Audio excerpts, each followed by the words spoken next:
When Toyota debuted the current generation Prius in 2015, reactions were somewhat mixed, to put it charitably.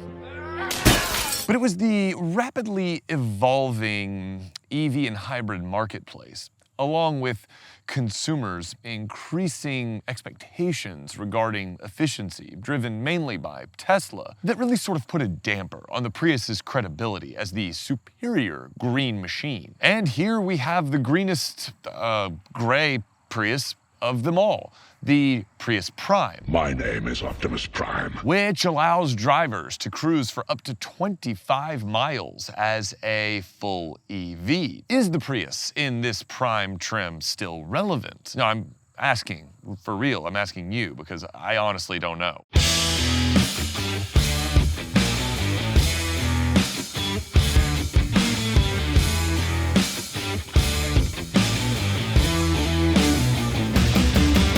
What's going on, everyone? Jax here, and today I'm with the 2021 Toyota Prius Prime.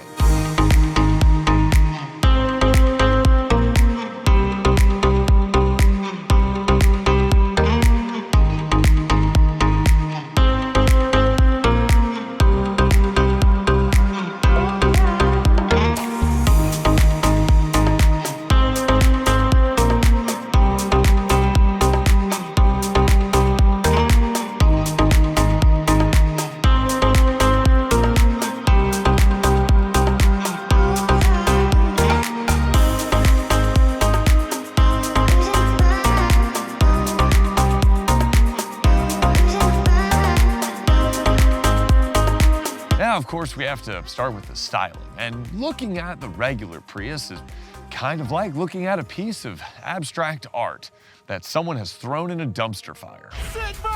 However, the Prime's sort of more horizontal headlights and, let's say, less batarang-shaped taillights, I'm Batman, acquit themselves a bit better with anyone who has functioning eyes. Don't look at it. It really isn't all that bad in Prime trim, and some of the lighting elements are actually kind of fun, I guess. But we're sort of entering into a new age of hybrid and EV design, one in which electric vehicles sort of embrace their unique powertrain characteristics as a part of their exterior styling and aesthetic. You're seeing this in a number of forms, from Tesla's Cybertruck ridiculous to sort of Rivian R1T futuristic, to the absolutely stunning Hyundai Ioniq 5 and Kia EV6 twins. By comparison, the Prius, even in Prime form, might as well be invisible, and it faces the same kind of design irrelevance as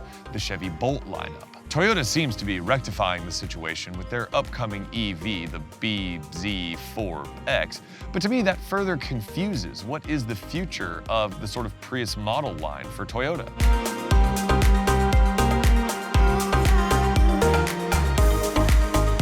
The Prius Prime is powered by an absolutely enormous 1.8-liter engine making 95 horsepower and 105 pound-feet of torque, which is supplemented by two small electric motors, making a combined 121 horsepower. The electric motors do help the Prius Prime from feeling apocalyptically slow, but you're not going to see 60 miles per hour in much under 10 seconds. The 8.8 kilowatt-hour lithium-ion battery pack gives the Prius Prime 25 miles of usable electric vehicle-only range, after which it performs more or less like a traditional Toyota hybrid. All in all, the Prius Prime has about a sort of theoretical 600-mile range, which is impressive for a vehicle of this size. It's science. One of the upsides of the Prius Prime's small battery pack is that because it's not very large, recharge times are actually incredibly reasonable. You can recharge the battery pack in just 5.5 hours on a 120-volt outlet. On a 240, just 2 hours. That's really actually pretty useful, because if you go somewhere and then come home and plug in and charge for a little bit and then have to maybe run to the store or something, it's entirely possible that you've recaptured enough energy that you can make that trip on EV power alone as well. This keeps the Prius Prime in EV mode a lot more often than you might think. In fact, I spent almost the entire week with this car in EV mode, so much so that the fuel gauge still reads completely full. I think I haven't even cracked about 30 miles of regular driving all week. Oh, and how does the Prius Prime drive? I don't care! Well, I'm not exactly gonna spend time doing a separate driving portion of a Toyota Prius, but it drives about as you would expect. On the handling road, body control is decent actually, mainly due to the increased weight of the battery pack. It does pogo a little bit, not wallow. It's trying to sort of damp out the motions. So there's a little bit of up and down. It also rolls significantly because it's on 15-inch wheels, which are roughly the size of ketchup bottle tops. But I don't really have a problem with anything about the way the Prius drives, except for the way that it brakes. To be honest with you guys, this is sort of one of the worst brake feel Toyota hybrids that I've driven. I've driven a lot of the Toyota hybrid lineup, and this one has one of the most sort of inconsistently mushy, kind of weird switchover between region and traditional braking pedal feels of any of the ones that I've driven. My advice is to switch it into B mode instead of drive. B mode is the heavier regen mode where the car will slow itself down more. That seems to be kind of like less offensive from a dynamic standpoint. I mean, honestly, you might as well put it in B mode because if you're gonna have strange brake pedal feel, then just embrace it and go all in.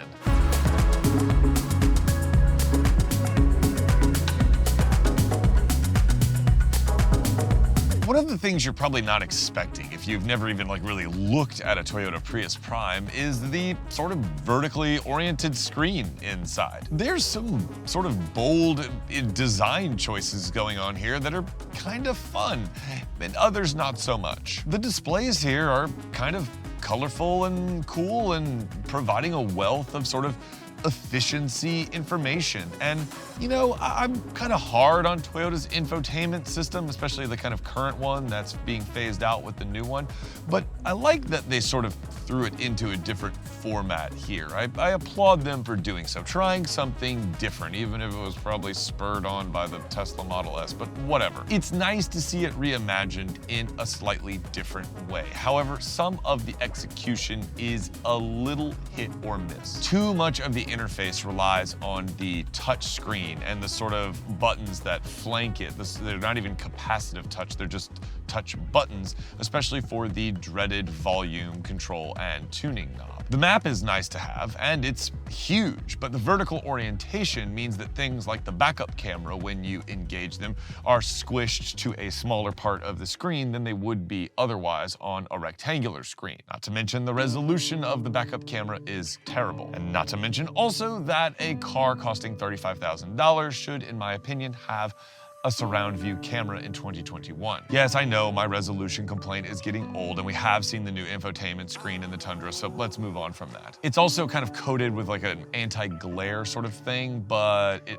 really just washes it out in direct sunlight, so it's not the brightest screen in the world, so that's sometimes a little bit of a problem as well. The driving position is okay. The seats are comfortable, but the wheel needs to extend out further for a taller driver, as well as be raised slightly higher. It just sort of puts it in a slightly awkward situation. But the seats are comfy, and I didn't have any problem with those. However, for me to get comfy, the back seat becomes almost irrelevant behind me. So you don't have a ton of backseat space in this sort of practical car. Cargo space is also a bit tight, with just under 20 cubic feet of cargo space fitting beneath the Prius's rear hatch, mainly because of the increased battery pack size. So that again is sort of a strike against using this car in a practical way.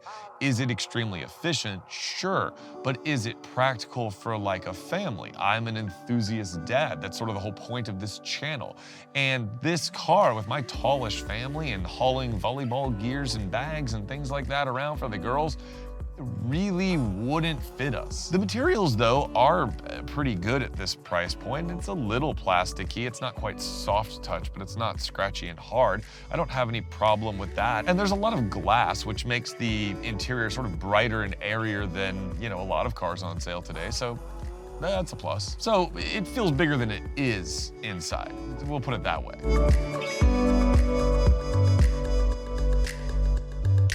So should you buy a Toyota Prius Prime? Well, in a perfect world where the far better, far more usable, and far less freakish looking Toyota RAV4 Prime was available at dealers nationwide without idiotic markups, then no, you shouldn't buy a Toyota Prius Prime. You should absolutely buy a RAV4 Prime. The Toyota RAV4 Prime is an absolutely stellar vehicle, and I personally would choose it every day of the week and twice on Sunday over the Prius Prime, despite the fact that it costs significantly more. In fact, I would willingly pay more for the Toyota RAV4 Prime. I like it that much. I think it is phenomenal. For more on that, you can check out my review of the Toyota RAV4 Prime, along with a sort of comparison video looking at the RAV4 Prime versus the current RAV4 Hybrid. Link in the description, of course. I actually generally like the Toyota hybrids, and even though my commute is short enough that the Prius Prime was in EV mode most of the week, I would probably still lean more towards the less efficient RAV4 Hybrid or Toyota Venza. You can get into very nice versions of both of those vehicles for this Prius Prime's as tested price of just over 35 grand, although it should be noted that the Prius Prime actually starts at just under 30 grand, which is impressive, but this limited model is 35 too, and I would much rather have a RAV4 Hybrid with maybe an option or two less, or a Toyota Venza. The one I tested earlier cost about 39 over this Prius Prime. So that brings up an interesting question. Where does the Toyota Prius, a sort of iconic efficiency electric green vehicle nameplate, go from here? The base Tesla Model 3, which has 267 miles of EV range, starts only a few grand more. The gorgeous Hyundai Ioniq 5 looks like it's gonna have about 225 miles of range in its base level trim and will likely be a great value in the typical Hyundai way. And Toyota's own stupidly named BZ4X upcoming electric vehicle is promising about 250 miles of range. So is there a place for the Toyota Prius in the world of the future? I kind of still think there is. The name Toyota Prius still has tons of brand equity, and I think can be sort of reshaped into a cooler version of what currently exists. The Prius remains a very comfortable stepping stone for people that are hesitant to commit to a fully EV lifestyle. But as you see it here, there are other more comfortable stepping stones that promise more utility, more creature comforts, and much more palatable styling, all while retaining acceptable efficiency numbers. The Prius likely will retain a place in Toyota's product portfolio, but it's going to have to evolve if it wants to stay relevant, and it's definitely going to have to change if it still wants to appeal to all of those early adopters that were so enamored with its impressive efficiency 20 years ago. Guys, thanks so much for being here. I know on the channel sometimes I review cars that are not like the most exciting things in the world, the most luxurious things in the world, or the fastest things in the world. However, many people make very important buying decisions on a daily basis, spending tens of thousands of dollars. And I like to think that whatever I can do to help them research the best possible vehicle for them is just a small way of stretching my enthusiast legs and providing value in this giant YouTube ecosystem from an enthusiast dad point of view. So let me know down below if you would consider the Toyota Prius, or if you think the Prius's best days are behind it. If you're considering a full EV switch, I know I am. I'll tell you right now, if this channel takes off even more, I got my eye on that Rivian SUV. I think that thing's pretty cool looking. And if I ever get one of those, I will 100% document it here. So let me know what you think of the Prius down below. Don't forget to like and subscribe if you want to return and join this community. And as always, ride safe, drive safe. I imagine in a Prius you'll be driving very safely, and I will see you in the next video. All right, peace.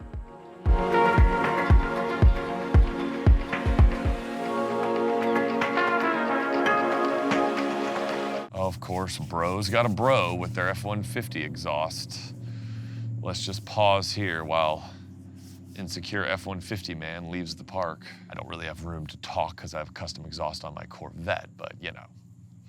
hypocritical and all that. Well, either dogs are going nuts at the dog park or they're like having a dog fight just out of shot. Really wish you'd rein that in a little bit. Why is it windy all of a sudden? There's literally been no wind today. It's been a very pleasant day, but now there's wind. Now you're gonna drive in blasting your copyrighted music with your Wrangler and the windows down. Could you be more of a cliche? I bet that Wrangler's never seen dirt. I bet it's never seen dirt. Exactly. God, even your tires are annoying. Even your tires make too much noise.